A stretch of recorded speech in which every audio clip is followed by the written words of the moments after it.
Tetherdowne, a prison for troubled teens, hides a gruesome secret in its shadows. Neil Redman, ex-cop turned teacher, steps into a world of lurks, lies, and a monstrous pig. A boy's desperate escape, a sinister farm, and a sow that speaks with a dead boy's voice unravel a chilling mystery. Will Redman survive the horror lurking in the straw? Join me in my Haunted Crypt to face the truth, where innocence feeds a beast.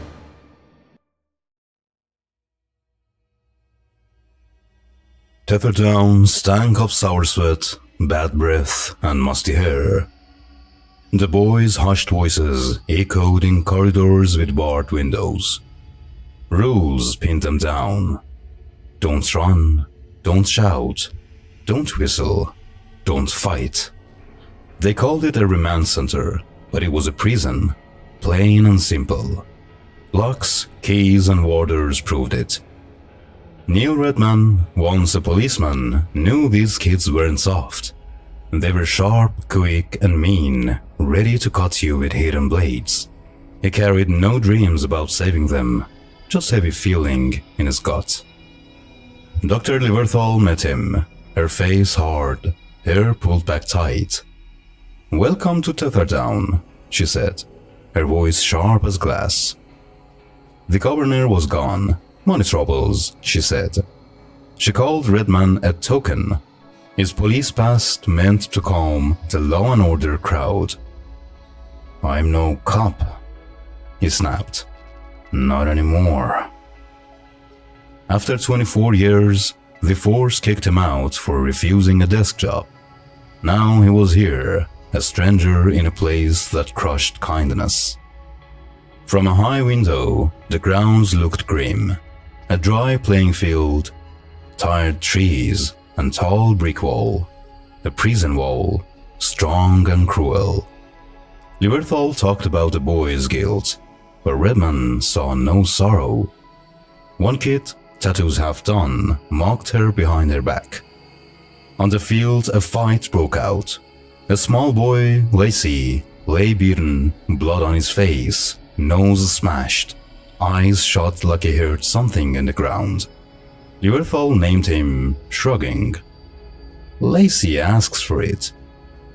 Redman wanted names of attackers, but the boys ignored him, slipping away. A skinny kid with mean eyes stood out, but Redman had no proof.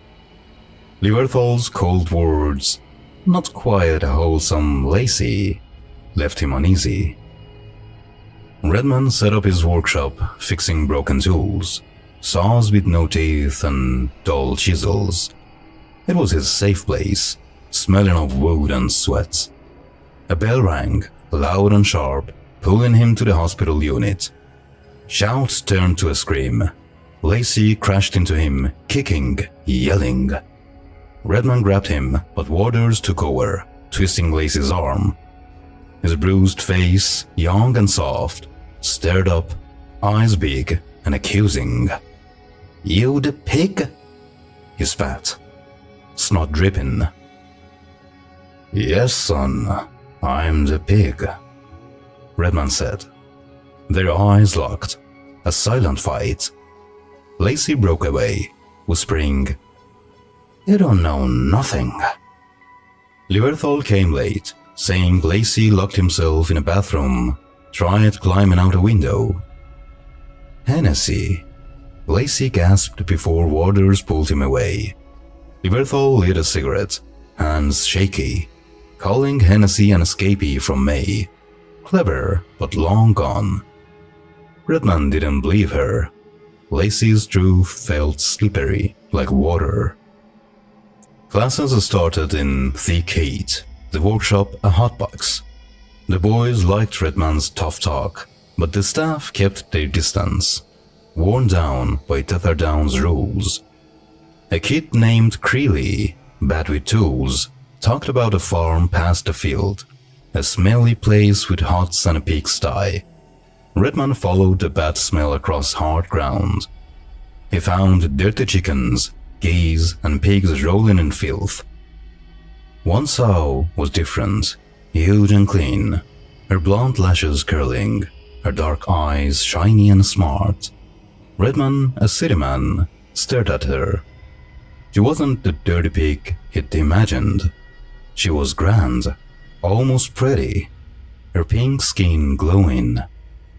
Her eyes met his, not scared, but equal, watching him under bright sky. She snorted, turned, and slipped into the dark sty, leaving her food untouched. She wanted something more. That night, Redman found Lacey in a small room, alone, sitting on old comics. His face was pale, bruise fading. His handshake was soft, his eyes tired, but hurt. "I want you to trust me," Redman said.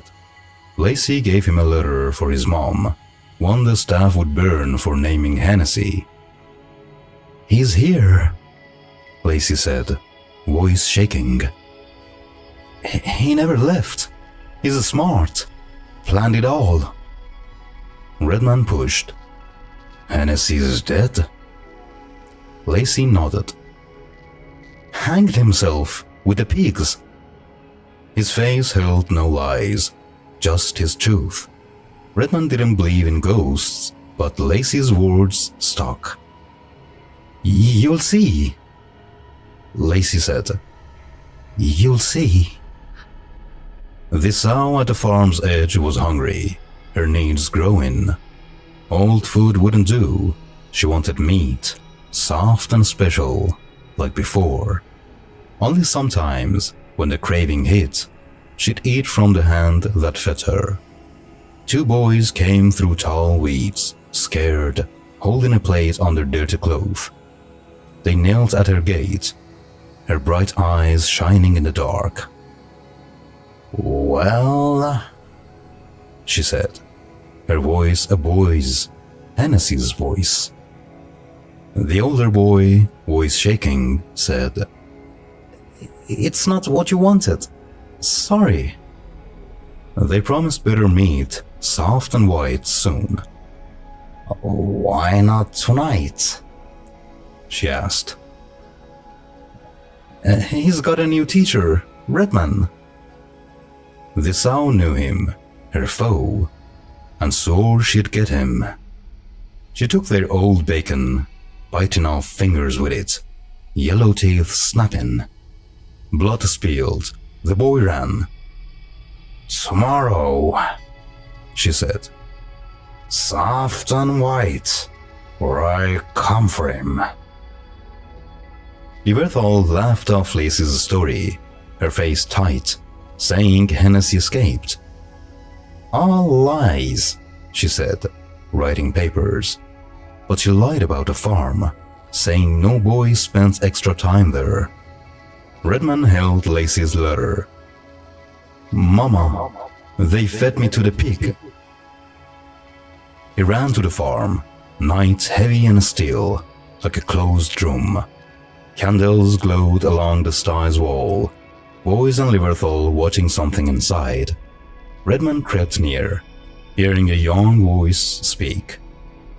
Yverthal saw him, smiling, calm, like he was meant to be there.